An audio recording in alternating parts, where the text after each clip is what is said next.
So ito mga kasama yung kuya ko. Pauwi na siya nun. So nadisgrasya siya. Nasa left side ayun oh. Kakaliwa siya. Napano siya yun oh. Boom. Rumampa. Nadisgrasya siya dyan. 1:33 nangyari. So ayun, may lumapit na dalawang lalaki na nakamotor. Kinapkapan tong kuya ko na nawala ng malay. So itong dalawang to dito sa Sitio Pantay, Barangay Maguyam. Dito to nangyari. To, sa halip na tulungan, kinapkapan pa na itong dalawang to eh. Hindi namin maplakahan eh, kasi yung labo ng ano. Hindi ganun kalinaw yung... Malinaw naman kaso na sisinagan kasi. Ayun oh, nasisinagan ng ilaw yung kanilang plate number kaya hindi makuha.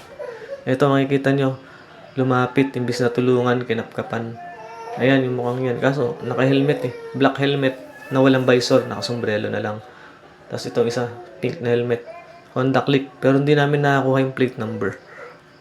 So, itong isang to, yun o. Kinakapkapan niya talaga eh. Yung plate number kasi ito, ang labo eh.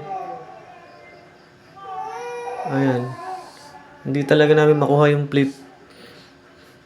Tapos, naka-helmet. Ibig sabihin hindi taga rito. Pero naka-short. Ewan ko kung saan pupunta tong mga to. Ayan o. So makikita natin, slow motion natin. Ayun, cellphone. Nasa kamay na niya.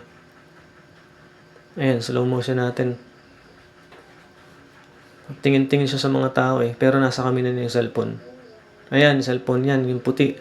Nag-on pa yung screen. Sabay lagay niya sa bulsa niya. Ayan, sabay tago. Helmet, parang bluish yung helmet niya eh. Kap-kap pa. Nung wala nang makap-kap, umalis na. Ayun, sinilip din namin. Try namin ma-retrieve talaga yung plate kaso ang labo. Hindi talaga kinaya. Parang bluish yung helmet niya, walang visor, ayun. So, naka-short, Honda Click. Ayun, no. So, bababa sila yan. Mag-U-turn siya, bababa siya, papuntang GMA na yung kalalabasan pag bumaba siya. Wala, hindi talaga kita. Hanggang sa makalis na sila.